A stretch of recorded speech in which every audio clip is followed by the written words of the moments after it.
Hi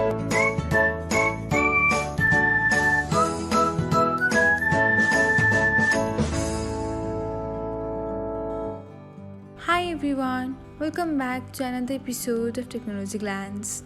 In this video, I'm going to guide you through how you can change your password on Pinterest. So, let's get started.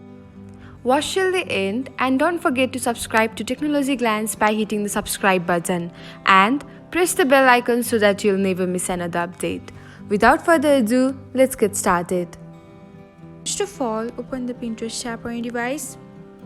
Now tap on your profile icon, then select the three dots icon.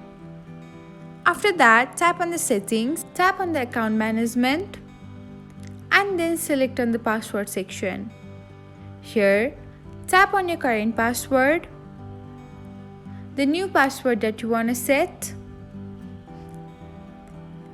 and then confirm your new password again. Once you're done, tap the red button which says done, and that's it. This is how you can change your password on Pinterest app. Thanks for watching. If you found this guide helpful, we will love it if you hit the thumbs up button below. We upload great new tech tutorials like this one every day. So, don't forget to subscribe to our channel and hit the bell icon to get an update as soon as we post a video.